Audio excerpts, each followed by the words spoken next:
Before you consider putting the track up, you might want to take a look at the installation screws. We provide filler sticks. You can use caulking.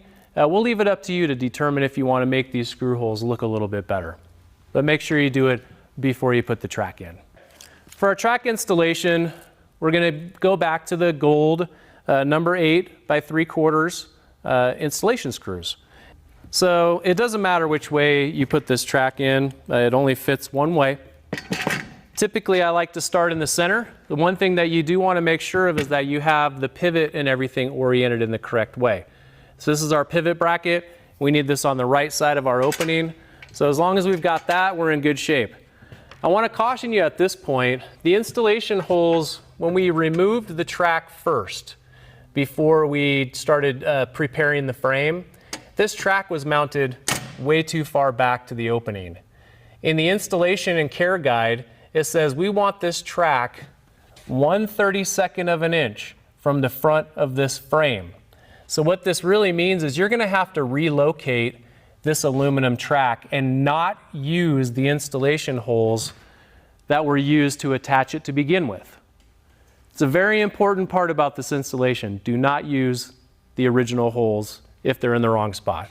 1/32 of an inch, and let's go ahead and start mounting this.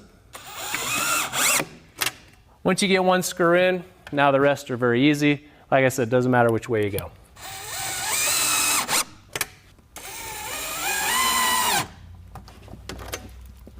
The most important installation screws for this track are the ones at the very end.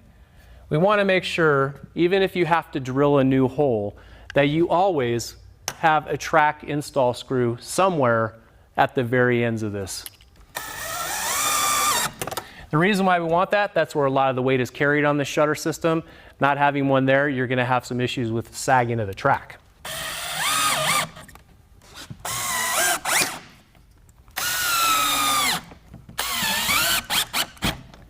Excellent.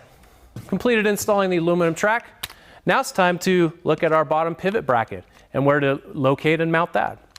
Before attaching the bottom track to the floor, make sure you've discussed with the consumer the attachment method. We can use adhesive, we can use two-way tape, we can use screws, whichever is preferable to the customer and you and gives you the most safe and secure installation. It's time to put our bottom pivot in place. To do that first, we need to pre-drill some holes. You always do that with NewStyle shutters to not crack the frame. We're going to actually hold this pivot bracket kind of in place, and we're going to see. So we've got it exactly where it's going to be located, right on top of the bottom track. And we're going to go ahead and pre-drill a couple of holes dead center. Okay, there's one. Okay. Now that we've got our installation holes pre-drilled, we're going to go ahead and switch to our Phillips bit, and we're going to install the screws. The types of screws that we use are now we've moved over to a flathead screw. It's a coarse flathead. It's a 3/4 inch screw. It comes in the bifold hardware kit. There are only 2 of them in the kit, so it's hard to miss which ones they are. So let's go ahead and put these 2 screws in. Let's get screw number 1 in here. Screw number 2. All right. We've got our pivot bracket locked into place. It's time to put our panels in.